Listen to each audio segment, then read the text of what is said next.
नहीं लगता, और फिर मैं तो कुछ भी नहीं करती, सारा काम माँ जी ही करती है, मुझे उठने ही नहीं देती। ये लीजिए चाय। अर्चना, तुम्हें ये समोसे बहुत पसंद है ना? मैं ये भी हलवाई से खरीद लाई हूँ, अपने मम्मी पापा को भी दो। नहीं नहीं, मैं ऑयली फूड कम खाती हूँ। और अर्चना, तुम भी ये सब मत खाया करो, तुम्हें इस टाइम में जूस फ्रूट्स ये सब लेना चाहिए। बहन जी, आप तो समझदार हैं, ये समोसे वगैरह ये सब बहुत नुकसानदायक है। मम्मी, आप मेरी टेंशन मत लो, माँ जी मेरा पूरा ख्याल रखती है। वो मुझे समय पर जूस फ्रूट दूध दही सब्जियां और सब कुछ खाने के लिए देती है। तभी अर्चना की ननद सुलेखा भी आ जाती है।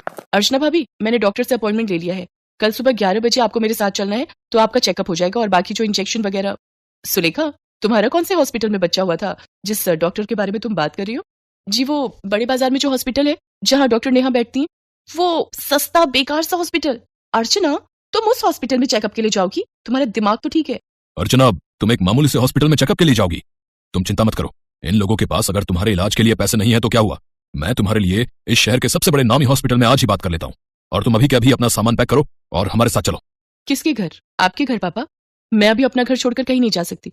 मुझे डॉक्टर नेहा, जो कि एक बहुत बड़ी और समझदार डॉक्टर है, उन्होंने सुलेखा दीदी की नॉर्मल डिलीवरी की है। उन्होंने मुझे पूरा रेस्ट करने के लिए बोला है। और शायद आपने ठीक से सुना नहीं, मुझे कल सुलेखा दीदी के साथ डॉक्टर के पास जाना है।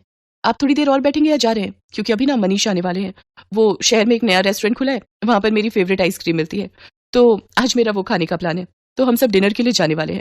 अर्चना का ऐसा कोई प्लान नहीं था, ये उसकी सास और सुलेखा जानते थे, पर अर्चना अपने मम्मी पापा को एहसास दिलाना चाहती थी कि उसके ससुराल वालों का और अपमान ना ही करे तो उनके लिए बेहतर है। अर्चना के मम्मी पापा लज्जित हो जाते हैं और कुछ देर बाद वहां से चले जाते हैं। अर्चना की सास और ननद दोनों की आंखों में खुशी के आंसू थे।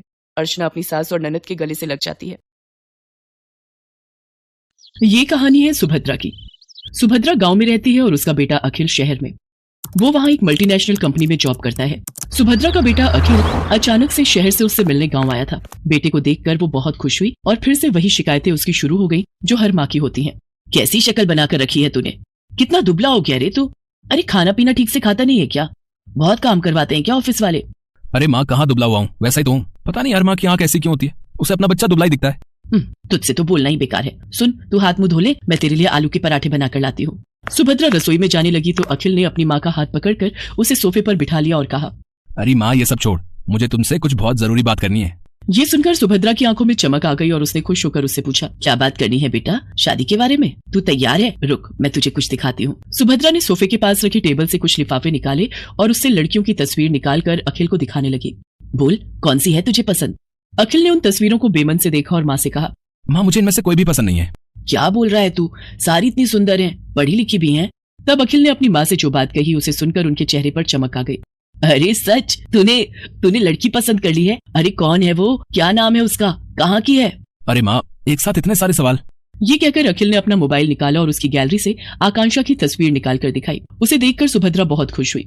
वाह, कितनी सुंदर है मेरी बहू। मैं बहुत खुश हूँ बेटा, बहुत खुश। अखिल और आकांक्षा की शादी हो गई।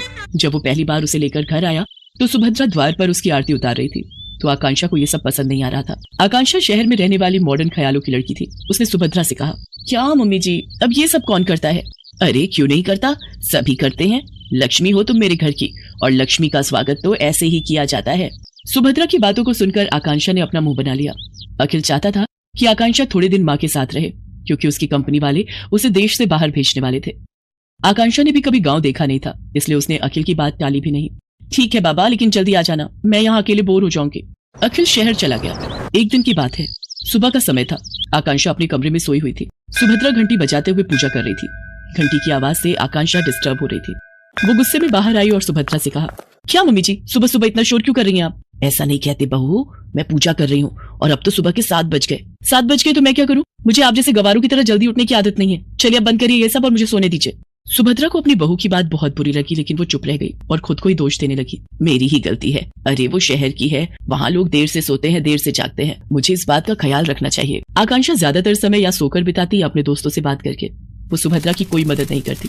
एक दिन वो फोन पर बातें कर रही थी और सुभद्रा अपने बैल को चारा दे रही थी